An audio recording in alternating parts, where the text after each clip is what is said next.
Mic check.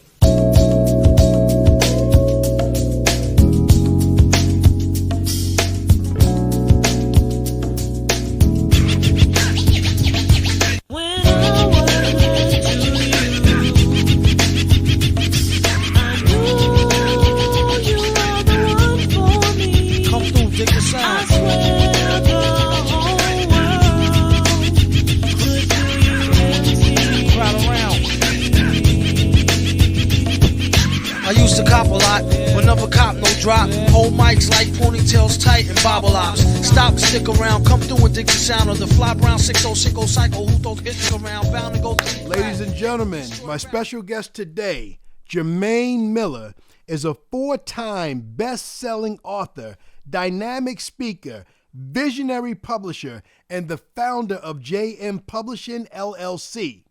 Renowned for his innovative approach to the publishing industry, Jermain has dedicated his career to empowering authors to transform their stories into enduring legacies.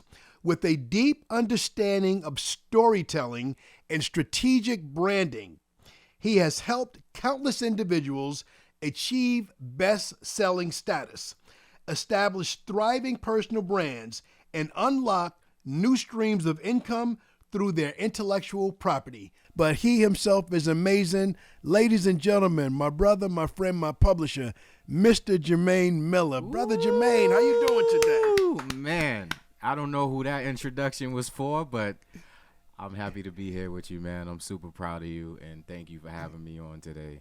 No, thank you. Thank you for being here. Thank you for what you've done for me and for all the authors that are out there tuning in. Simply said, by helping us write books, you have changed lives in a way that we'll get into deeper in the podcast. The books. Stay with me for a minute. We're going to get to the books, but before we get to the books and the publishing, I have to really introduce y'all to my brother and who he is as a person.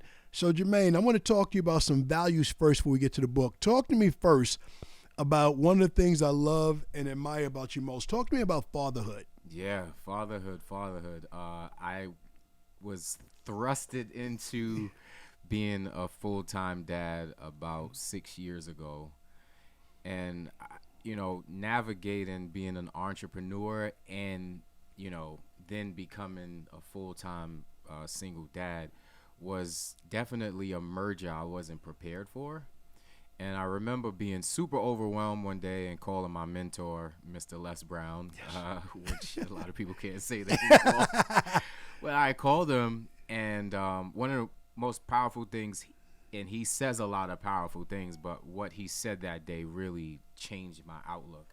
And he said, Jermain, you have to figure out a way to be one of the greatest fathers for your children without it taking away time from building your business. Wow. But you also have to be a great entrepreneur to build your business without you losing time with your children.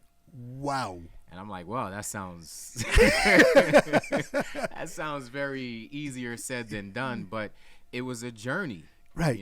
And so with that being said, I wanted to create an environment for my children to be able to thrive and do the things that they desire to do in life, and they don't have any limits because I don't, put any limitations on them, and then still try to figure out a way how I can manage and build the businesses as well. Well, I love it, and we're going to talk about your godfather, your mentor, Les Brown, in a minute. I just want to draw some connectivity between you and with people. And we talked a little bit about this offline before we jumped on. We talked about the gym. Where does your commitment to physical fitness help with your mindset as a father and as an entrepreneur? Well, that I believe goes into, physically, mentally, spiritually, emotionally fit. Right. And I think if you don't have that component in terms of just from the discipline perspective, but also it's a lifestyle.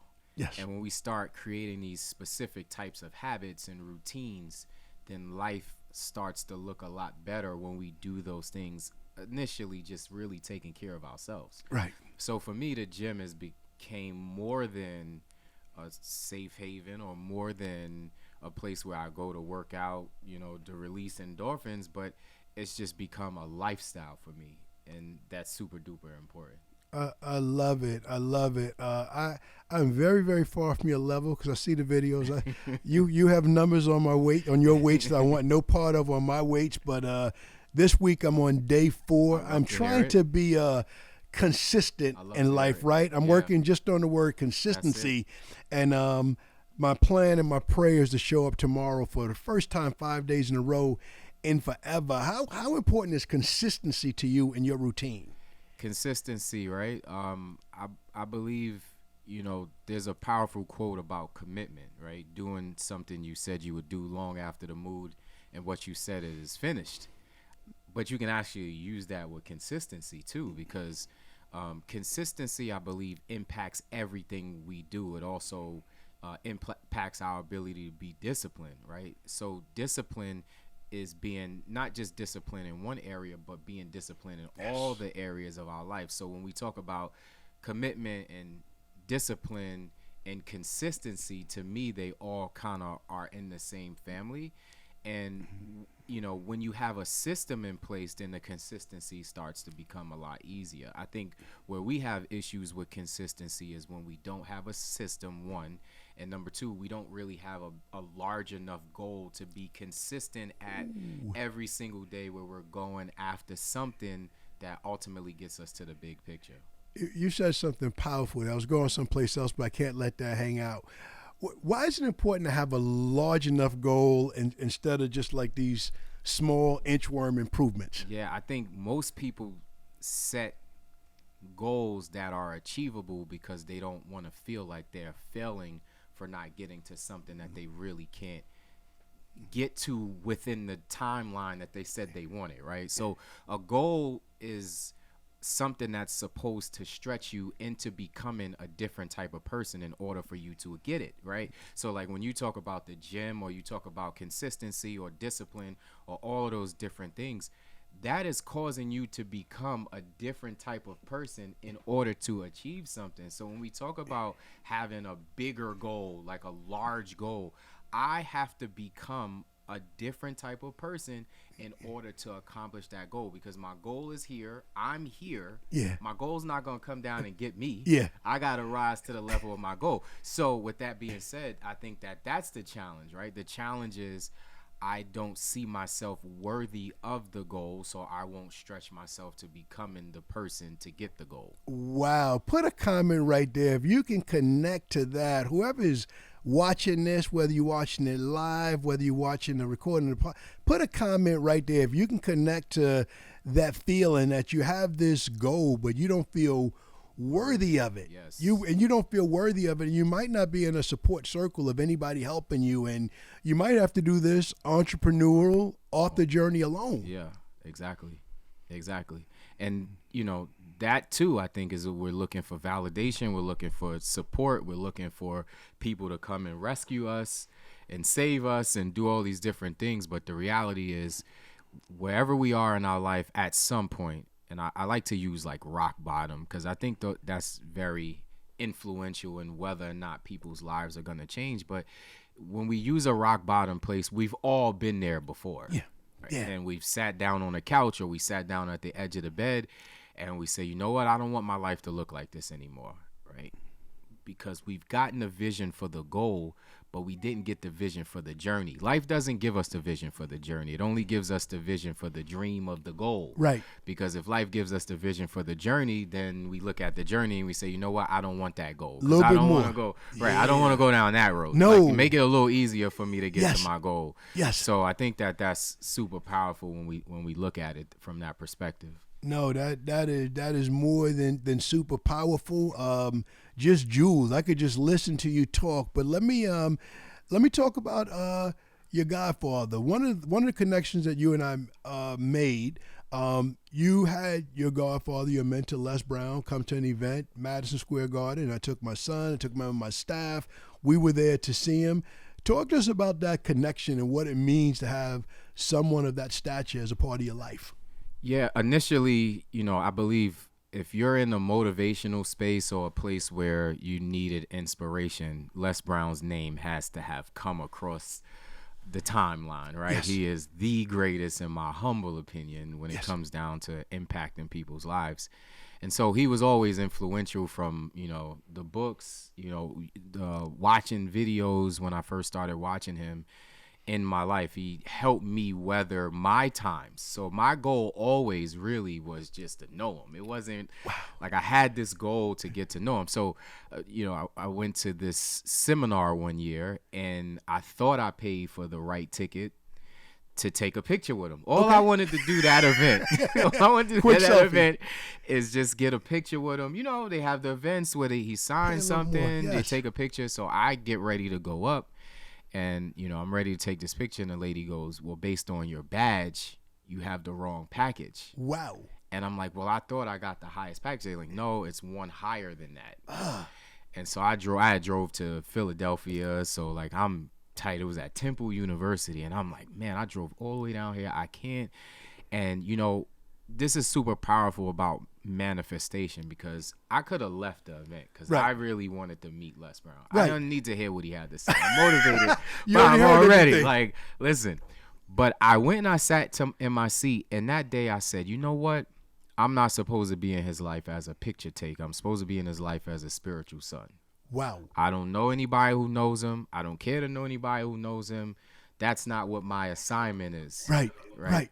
So I didn't know. I just left it. I wrote it down on a piece of paper, and just the way things work and the way things operate, I can just fast forward. But exactly a year from the date that I sat in this event in the audience, the next year, the next calendar year, we're at the same event, but now we're in Newark, New Jersey, and he's walking out on the stage, and I'm behind him. He turns around, he goes, son, I want you to record this video for me. Oh my God. And if I talk about all of the integral things that it probably wouldn't make sense, but that was my goal. But even then in that process, me not knowing how I could influence his life. People want to be in people's lives, but how can you impact the person that you're asking to be a part of their Right. life?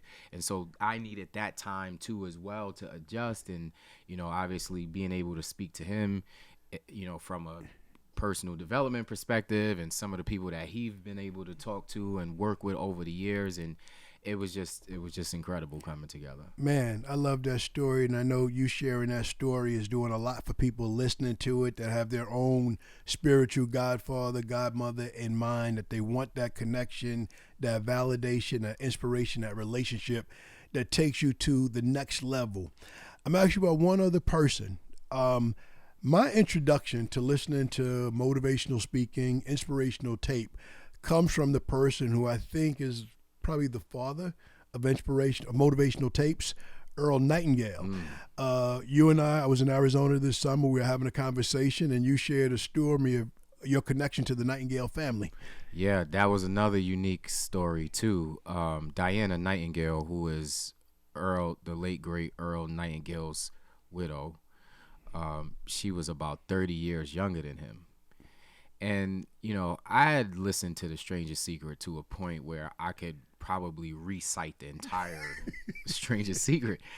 And so one day I said to myself, after listening to a recording, I'm like, where's his family? Yes. I'm like, he doesn't have any family. So I just started looking online, and lo and behold, I come across Diana's Nightingale's page on LinkedIn. Okay. So I sent a request or whatever. She accepted it, and that was it.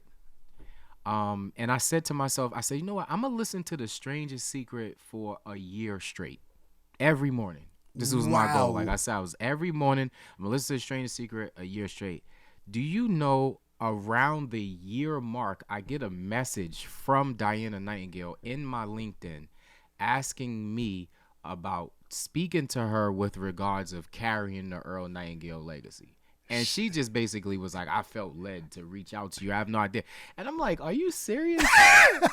So I exchanged numbers with her on LinkedIn. We talked. We talked the first time we talked. I think we talked about 2.5 hours on the phone. It just felt like she's just such a humble, powerful individual, but she has so many stories that I felt like I knew. Right. Because you've listened to the tape. Right. So, and it was just so interesting to hear, like, certain things and stories about Earl and her and how she's behind all of everything that's available now, and how we all know about Earl is through her. It was just so powerful. So we've had this incredible relationship now for about 5 years. She wrote the foreword to my second book, Wake Up and Live. Les wrote the foreword to my first book, Wake Up and Win. And she's just been such a powerful influence in my life. Man, I love it. I love it. I love it. People, you see the tenacity, right? There's a pattern. There's a pattern developing here of doing the research, doing the work, a relentless pursuit of his dreams. So everybody out there watching, listening, that feels like this year is over, you're giving up, there's only 6 weeks left. Where's your tenacity? That's right. Where's your drive? Run through the year and get started. So your books, yes. You mentioned the first two. Before we get to the first two, how many are we at in total now? So right now we have 5. One wasn't released. I tested it with what we are doing now so that I can be certain when I have a conversation about, specific ways authors can get paid without using Amazon and all of those different things. So one book, The Entrepreneur Author, has not been released, but I'm finally releasing that probably in the next 2 weeks. And then my new book, The Unplanned Pivot, which is my first book, motivational self-help book that I've written in the last 3 years, just because we've been focusing on everybody else's project. Yes. So that'll be coming out at the beginning of the year. And then, obviously I have a bunch of ebooks and stuff like that we're all about to release too. I love it. First book, Wake Up and Win. Yes. Second, Wake Up and Live. Okay. I love it. I love it. The big book with the most powerful title that you have. I think the audience wants to hear about that book. The big book. The big book, and I'm not calling it the big book. It's the title I like, because a lot of people. So let me set this up a little bit better. A lot of people have asked me, Kevin, how'd you start writing a book? I got a book in me. I got a story to tell. So you have, and I'll talk about myself later, but you have a title that I think should resonate with everybody about getting started and writing their book. Yeah. So that book, actually, I wrote in 30 minutes. And I know exactly what ebook you're referring to. It's called Just Write the Damn Book. And, I was literally sitting down somewhere and I'm like, that's the problem. People just need to write the damn book. Like, and so I'm literally sitting down and I'm like, you know what? I'm just going to write it. And I literally pulled out my phone and I had the concept already in my head and I literally wrote it and I said this would be an ebook. But now I'm thinking about, putting it together for it to be a book just because of, and it was really around the hurdles that people say they have when they think about writing a book, right? You know how I feel about your message. Your message is your money. So everybody has a message, a story to tell. I really, really believe that the things we go through in life is not about us, but they're about the people's lives will change because we overcame it. And those things that we overcome is the message. And when we understand the message, that's where the money is. So if I can get you to see that, yes, right, then you can get over the life is life in. I got a family, I got children. Hey, listen, I got children that I raise every day. I figured out a way to write books. Right. So it's not really too much of an excuse. Right. But I think the common denominator, as what you just said, is that a lot of people feel like they have a book in them, but they don't write the book for 3 reasons. 1, they don't believe their story is powerful enough. Okay. Number 2, they don't think that they can get paid for it. Okay. And number 3, they don't think that they've lived enough experiences for them to actually write a book. Wow. Let me run that back. I want to make sure I caught it all. I'm a note taker. I wasn't writing that first. You said the 3 reasons people don't write books. And if you're listening to this is going to get you a reason. If you got a different one, then tell us it's different. They don't think the story's powerful enough. They don't think a story powerful enough. They don't think people would pay for it. They don't think they'll get paid for it. And they don't think they've lived. I've heard it all. The lived one is the most powerful because it's like they feel like they have to go through something else. I'm like, man, it's already challenging. Everything that you've gotten through to get here is enough, but it's like people are looking for something extra to go through in order for them to finally get up and say, you know what, I can impact it. But the challenge is this, and this is what Les told me when I was writing Wake Up and Win. He said, Jermain, don't look to the right, don't look to the left. Focus on your goal, your dream, your vision, and the people that need to hear you will hear you. They will follow you. Yes. And we're trying to impact millions of people around the world before we impact our community. And our community doesn't necessarily mean my block, my city, my town. I'm just talking about my community of people that support me, know me, love me, trust me. We don't look at that. We're looking at the bigger picture, the millions of people. I want to tour the world and speak to all these people with my book. And that's why we really just don't get started. And you said community. I think everybody has a community. Everybody has an audience. And the thing that you said that I really loved is that whatever we go through is not about us. Right. It's about whatever you've gone through. It's about you sharing it with the next person, me sharing it with the next person, because somebody is going through, surviving a struggle. Right.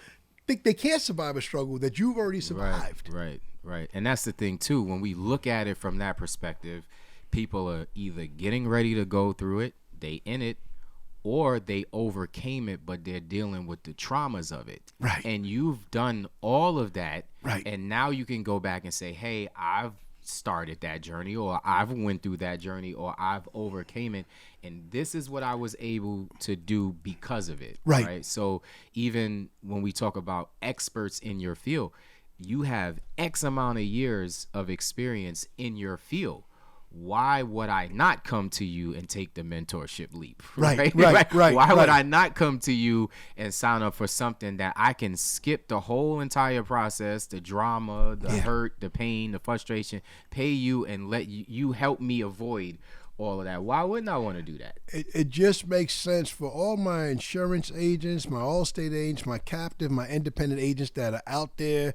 You're telling me on the low, you're telling me on the side, I want to write a book. How did you get started? Who do I talk to? And to all the people I have referred to Jermain already, it's that simple. Most importantly, Jermain, one of the things I love about you is that you will help people clean up their book. The first books, plural, that I presented to you did not come out in its original form and fashion. So I introduced Jermain as my brother, my friend. I love working with him. But trust me, even with friendship, he's going to work with you to make sure the quality of what you put out is there. Funny story, all of my opening quotes from my book, first book that I wrote, Property Insurance Bible, I love insurance, I love the Bible, and I love hip-hop. So all of my introductory quotes were hip-hop, and Jermain said, Kev, this is not what we're going to do. There's no connection here. Right, exactly. I remember that. Oh, my God. Jermain, you have worked with some people over the years that have become some of the most influential experts in their respective fields. I know what it's done for me. I'll have to drop any names unless you choose to, but how has becoming an author changed their lives? Yeah, it's actually something that you can't really tell somebody. Right. You know, I'm having a conversation with the author who's coming out with her book next, January. And I'm like, you don't understand this feeling. Mm-hmm. Like, it's like once you start to understand what this is going to do for you, right? If you take the proper steps after, you'll realize how powerful it was to get to this point. And so I think where the issue is that we zeroed in, I don't want to call it an issue, but we zeroed in on entrepreneurs and business owners. And not that we don't work with, other people or anything like that with their story, but we zeroed in on entrepreneurs because we felt like they understood the business side of things. They also understood that they do actually have a story, because they went through something to get started in their field. They have the case studies, they have the clients, they have the stories, they have all of these different things that now if we can take all of that, put it in a manuscript so that people can read it at their leisure, then make the decision by being connected to the person. It makes life a lot easier. So all of the authors that have written their books and have come out with their books to some degree, they're in a different space right now because they're authors. And because they got it done. So I'm going to speak to 3 people without calling any names, but I have a friend that's a well-established actor who I need him to write his book. I have one of my son's best friend, a retired basketball player, who I want him to write a book because he has a powerful story to tell. And I have one of the most influential basketball people in the entire country that's local, who I need to have on this podcast, but I need him to connect with you to write his book, because there's stories. All the times I've talked to those people, I know how inspirational it's been to me. I know how other people see them, maybe more so than how you see themselves. Right. But once it's in writing and people can connect to it, it's over. It's over. And it changes the trajectory of everything that they're going to do that's coming up next. Correct. Absolutely. Now, so Absolutely. that is extremely, extremely powerful. What do you enjoy more, writing books or publishing? And talk to us first before you even answer that. Talk to me how you went from writing books to getting into the publishing side of the business. So I was motivated to write my first book. Now, this is why going after your dream or your destiny is super important. So I'm going after meeting Les Brown. You know, one of the first conversations him and I had, he looked me in my face and he said, "Where's your book?" Ooh. One of the most powerful first conversations we had. And I'm like, what are you talking about? So let me get a time out there. You mean that you don't have all day to listen to me tell the whole story? So, right. So he goes, so I'm like, where's the book? I'm like, I don't, you know, I guess I'm working on it, sir, you know? And he goes, you don't realize the power you have in your words to change people's lives when you're not there. And I was like, man. He goes, hey, I'll do something else further for you. If you write your book, I'll write the foreword to it. I was like, that's motivation. That's serious motivation. You know? And so 2 years it took me to write that first book. And and then this is why it's like the blood, the sweat, the tears. You know, I was actually going through a divorce in that time. Right. Just now getting to my children and so I'm going through all that and I'm writing this book. Right. And I'm staying motivated. And I think the 2 years were needed for me and Les's relationship to bond as well, because it was easier for him to write the forward to at that time. So when we wrote that Wake Up and Win and it came out right before COVID. Yes. So we actually had a Wake Up and Win conference scheduled for 16 cities. Wow. So not only was I going to release this Wake Up and Win book, but it was a headline motivational event that was traveling. But then when COVID hit, it was like, man, you know, this is the only way you can take out my dream, like a pandemic. So I wind up being, you know, stuck in the house. And then, you know, I started thinking to myself, I'm like, well, wait a minute. I'm not doing anything. Let me think about this book. Right. And so I remember sitting on the couch. I'm watching constant negative news every day, CNN. Yes. And I'm like, you know what? I can't take CNN, this. constant negative news. Y'all caught that. I can't take this anymore. Right. And I grab the remote. I'm getting ready to turn the TV off. As I'm getting ready to turn the TV off, the cameraman zooms in on this person that's laying on a bench. And the covers are pulled over his eyes. Now, mind you, they got the George Floyd riots, is violence, is fires, horns honking.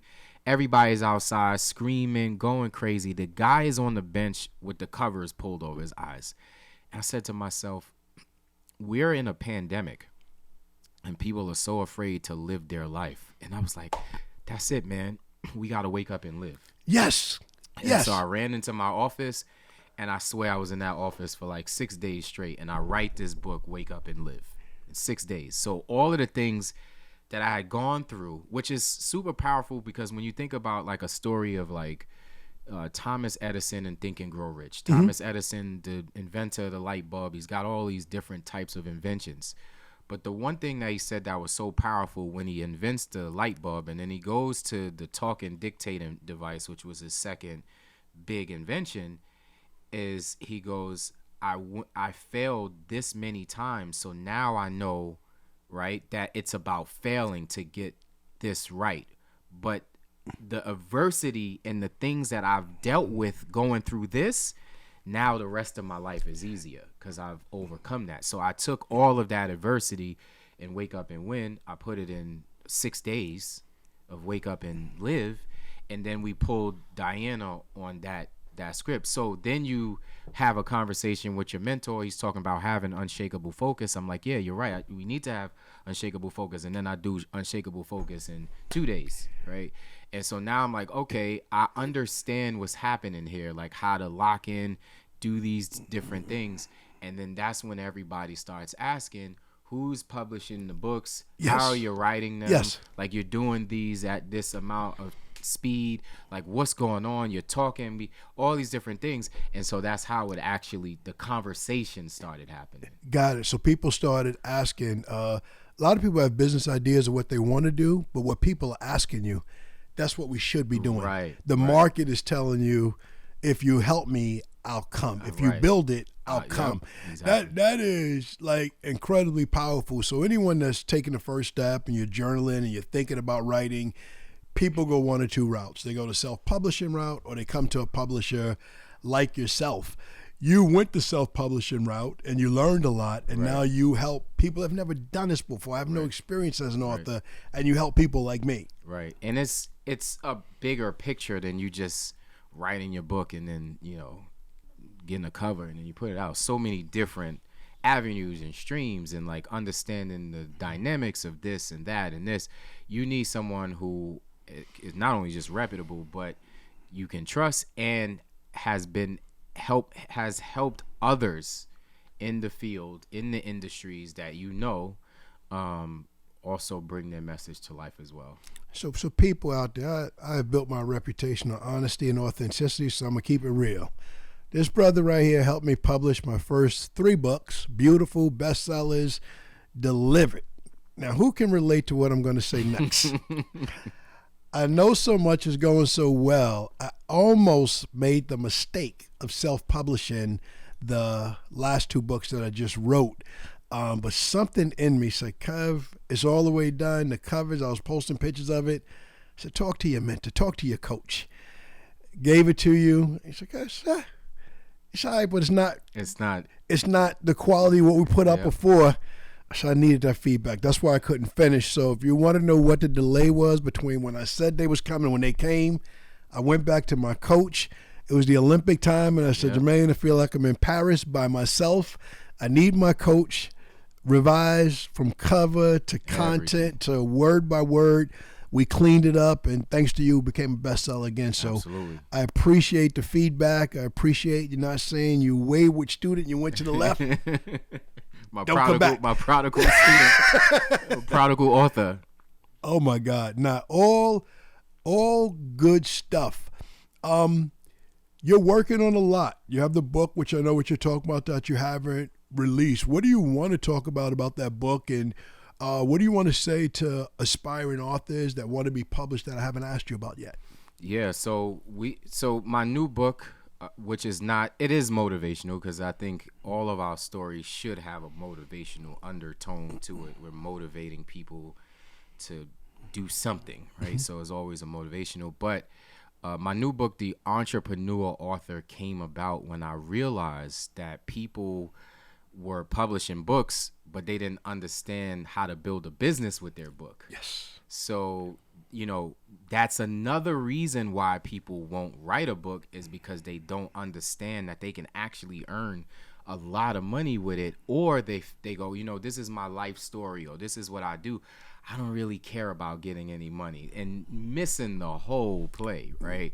So the Entrepreneur Author was literally a foundation of how you can take your message and do strategic activities with your book, because I always believe that you won't make 6 figures from your book, but you will make 6 figures by what you do with it. and what you do with it will determine where your destiny is. And so we talk about that in that entrepreneur author book. It is, like I said, there is some self-help stuff in there, but for the most part, it's really just about what to do with your manuscript and take it. And then we actually have the follow-up course to it, so that'll be available for people to purchase as well. Pay attention, people. It's powerful. I'm living proof from following the program, from deviating from the program, and running right back home to the program to have you with me.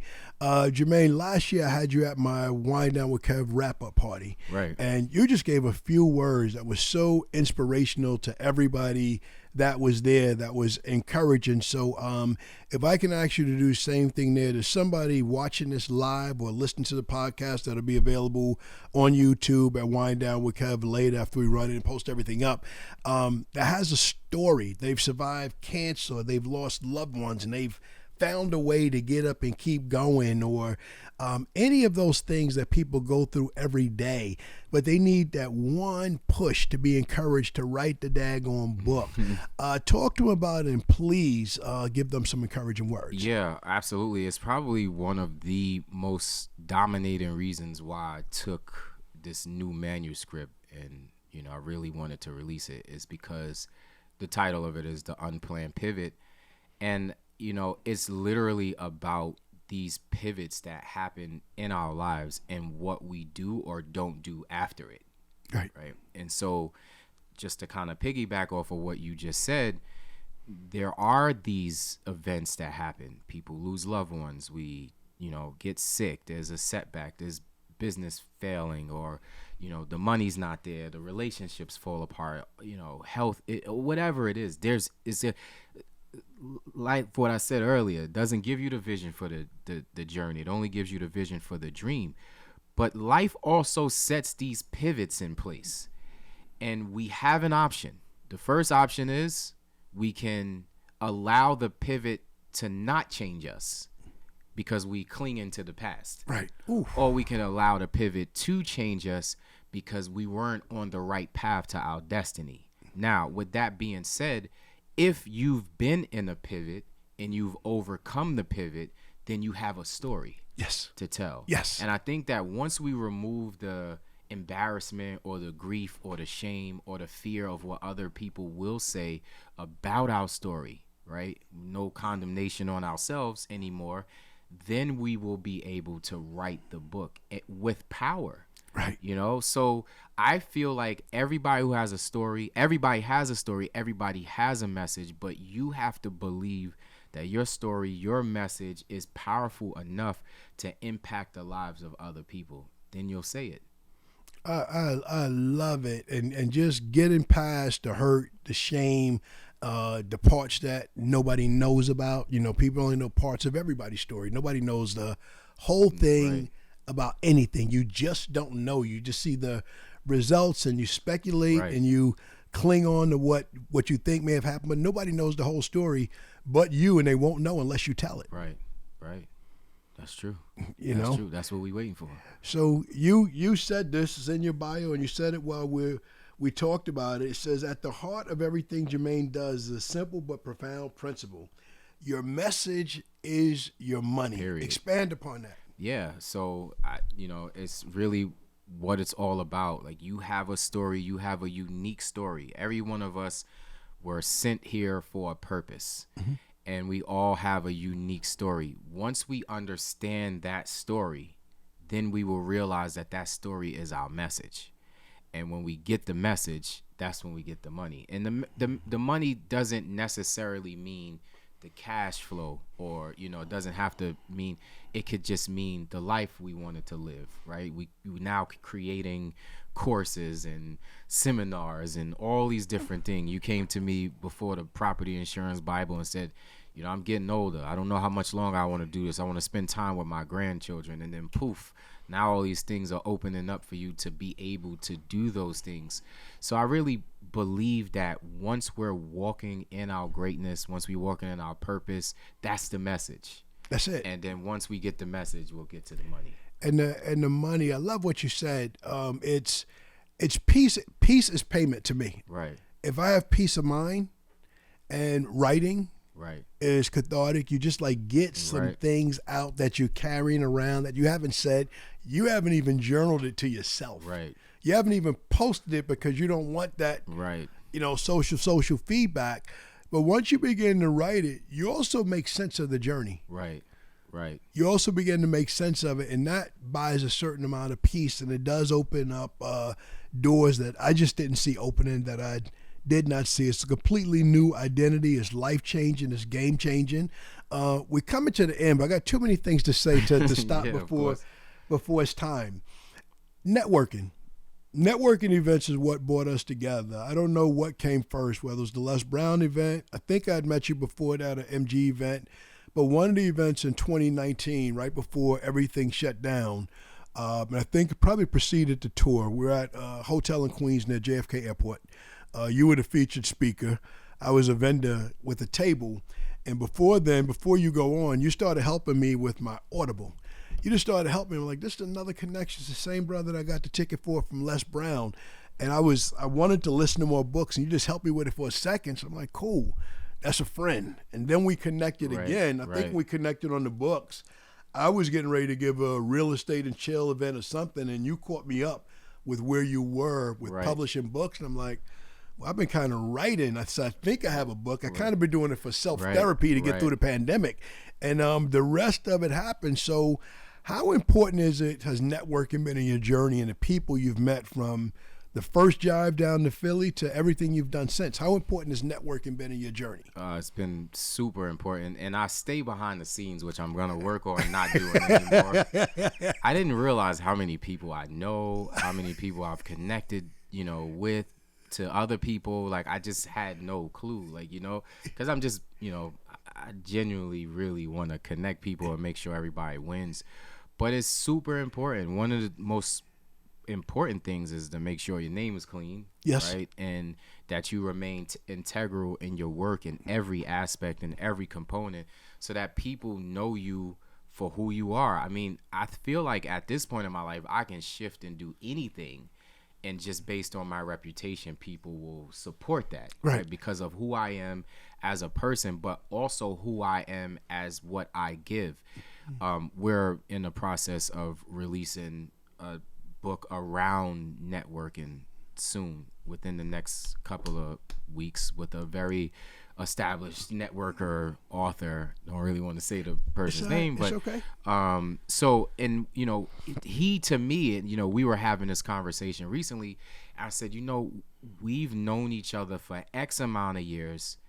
We've never asked of anything for one another. Our relationship grew organically, right? Just, supporting one another, et cetera, and now we're here, right? And so I would say about 90% of the authors that we've published or are working with us have come through my network. Yes. Right? It's literally like word of mouth. Like, it's just literally network, and it just goes through there. So it's super important, I believe, to make sure that your network is taken care of. Your network determines your net worth, right?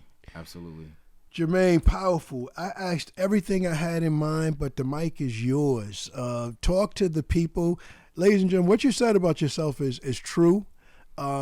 You are quiet and unassuming, but behind this mic right now, you're killing the game. You're dropping so many jewels, so I don't want to stop without giving you the last word. So whatever you said, whatever you want to share that I didn't ask about, the mic is yours. Yeah, I appreciate that. So, one, I appreciate you for having me here today. It was definitely something inspirational to see, because we've been on this journey for X amount of years, but we've also been on this journey since the property insurance Bible. So I know everything that you were thinking about, everything that you were working on. And so to see that come to fruition is powerful. In fact, in my book, The Entrepreneur Author, I actually talk about you and I having this conversation about you wanting to spend time with your children, but also how writing one book opened up a different lane. And what I mean by that is, yeah, you wrote a book on homeowners insurance, but there are so many people in that field that had questions, or so many people that are not in that field that had questions, which allowed you to open up something else, which was a mentorship component, right? And so that then connects with your expertise. And then your expertise is speaking on the very things that you're talking about. So even just to see this, you know, over the last 3 years or 2 years or whatever happened in your life is super duper powerful. So that means to me that anybody can do this. Yes. I can Yes. do it. You can do it. Anybody can do it. But you just have to have a goal that's so large that it causes you to become a different type of person in order to achieve it. Ladies and gentlemen, Jermain Miller, JM Publishing, LLC. Follow this brother. Get the pen, get the paper, get your laptop, and write the dang book.